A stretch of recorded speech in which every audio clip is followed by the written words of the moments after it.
All right, so this is Anston Middle School 8th grade cluster PLC meeting. We're talking about positive behavior intervention and support plan that's being proposed for the middle school. This would be something that if Ms. Garrick approved it, it would be implemented starting in January. So I'm Molly Jordan, and this is Chris Holder. Hello. And this is Alexis Hines. Good evening. All right. So we were looking at these scenarios that are also in our packets and talking about, how we have talked to students about appropriate language in the classroom. And Ms. Hines, do you have anything you'd like to add as to some things that you've done when these scenarios have happened? Well, actually, mostly I tell the students what behavior are acceptable in a learning environment or in the classroom. And I let them know if a behavior is displayed that that's not a normal behavior to take place in the school setting. So I try to teach them the difference between what's normal and what's acceptable and what's not acceptable in the classroom. Mr. Holder? Yeah, exactly. Just kind of try and model the acceptable behavior and just recorrect it and let them know, you've got a much more varied vocabulary than what you're using. Yes. So I expect more out of you. Right. I find myself doing the same thing. Part of this behavior support is that we would document when this happened. Now, that's the part where I'm kind of apprehensive about that, because do you document when you hear the first curse word, or do you document when you've heard the third or fourth? And does it vary by student? How black and white should we be on this, or how much gray area should we allow? So that's kind of my thing. Well, we do have a student that has an Right. ability. And we have a student who is ED, and of course his IEP states things about that, but then we also have students who curse like that and are not classified for an IEP. So that's the kicker. But anyway, like I said, this is a proposed plan, and just, it's a proposal. So obviously any input would be greatly appreciated, because this might be something that we actually end up doing, and we need to know kind of what we're facing. So we'll keep going on a little bit with this. So there's 4 methods of conditioning. Of course, there's positive reinforcement, negative reinforcement, positive punishment, and negative punishment.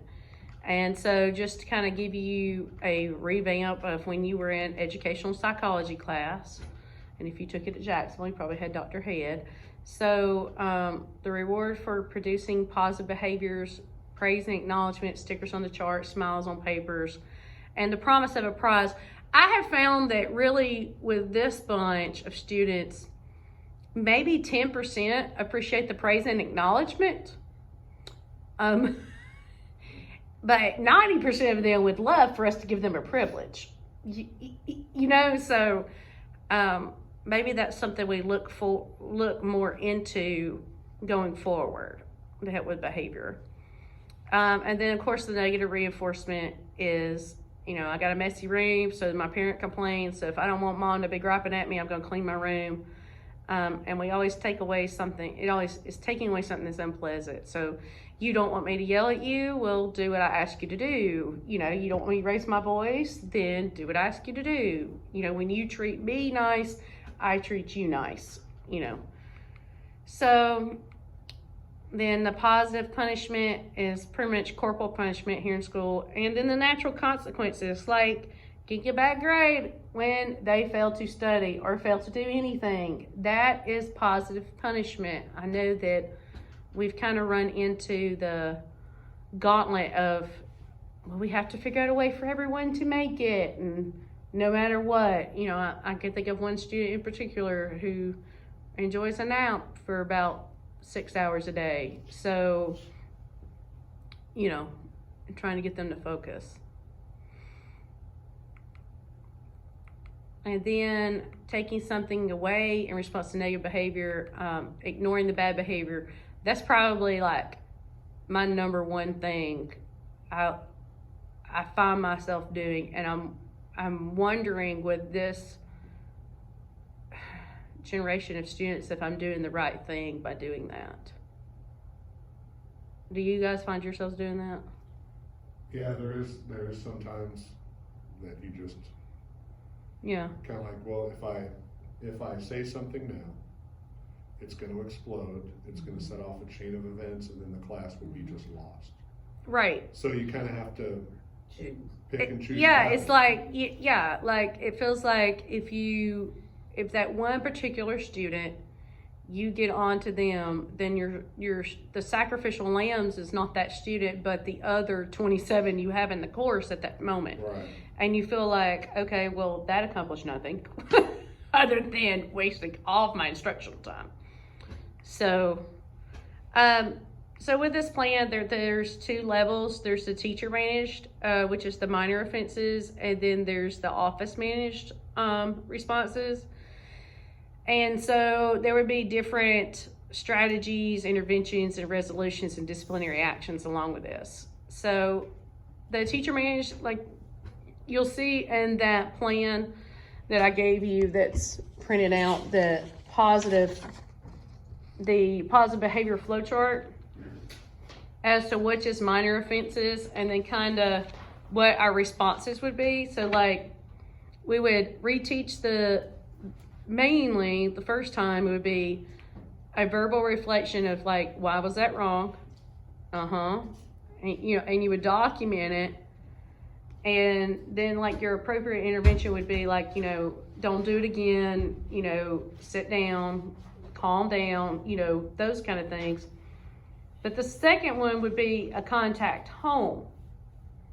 And I actually kind of derived this from a school system in Wisconsin. Okay. I was searching and trying to find some different things, and I kind of like this because they're all about parental contact here at Anson City Schools because of us being a title school and everything. So that would definitely give us parent contacts. The problem is it's only giving us the negative ones. Anyway, and then the third one would be contact home, and then, like maybe a parent-teacher conference or something like that, even if it was just a phone conference, speakerphone conference with the student, the parent, and the teacher, during their PE period or something. We had this at another school system I was in, contacting the parent. If I'm not mistaken, you couldn't even really write them up unless it was a big, right, major something occurrence that occurred. But what we had to do for every negative we had to call a positive, not necessarily on the same student. Because now if we only call on negative, we're giving them more attention again than we are reinforcing that positive behavior. Because with those positive students, if you go without looking at them or acting with them, then they're gonna say, well, I get more attention if I act out. Well, so we have to be careful with that. And that's why on the back of that proposal, you'll see a positive parent contact form. So my proposal would be like, we would fill this out once a week on 5 students. So like, let's say I started filling it out and I wrote my name in the first box and I wrote who the student was and whose parents were writing it to. And I wrote my initials next to the boxes that I've seen in my class. Then I hand them to you during class exchange. You see what I'm saying? And then you mark your boxes. How many times do we have students who won't take home a paper, but if this paper gets them out of trouble with mom and dad, and it's something that can hang on the refrigerator that, hey, I was thinking creatively in math class and I offered to help others when I was in Miss Hines' class. You see what I'm saying? Then this kind of like a good behavior report card that we're just doing once a week to counteract these phone calls we're trying to take. You know what I mean? Like, because we're not sending referrals home, the parent's mind of, okay, well, I'm getting this, I don't care if we made it blue, if we printed it on blue paper, and we know blue is good. and those pink forms are bad. So, you know, oh, my kid's bringing home a blue piece of paper, you know, with this positive feedback, then I know my kid's doing good this week. And then I know that when they get the pink paper, something happened, you know. So that was I'm with you, Ms. Hines, because that was my fear too, is that it was going to end up being, every time they looked and saw caller ID, it said Anson City Schools, they're going to be like, and they calling a gripe about so-and-so now. I mean, you know, and just not answer the phone, just complete avoidance. And I think if we sent home notes, like those positive notes, I think that, oh, well, I mean, like if my daughter or son came home with something like this and it said, you know, they had done this week, I mean, I would feel like, oh, thank God I have raised you right. I mean, you know, and you are behaving and doing what you're expected to do in class, you know. And we could even make it like a little contest. Like, let's say a student gets 5 of these in a 9 weeks, then the top students who get the most. We student of the month. Well, yeah, we could do student of the month, or we could even say for the 9 weeks, say, okay, if you got more than 3 positive notes, parent contact forms in a 9 weeks, then you get pizza party and a movie during. I'd give up my planning if it would help with behavior in a heartbeat. So, then this would go into classroom to office. On that 4th offense is when they would get referred to the office. So like I said, we would have like the documentation of the 1st, 2nd, and 3rd. And then my biggest thing was the documentation is provided in detail about the previous interventions and the dates that we did the intervention, you know? Because there's not really a place to put that on a referral form right now. Currently, we just don't have a spot. And then the office managed offenses would of course be those that you see on there.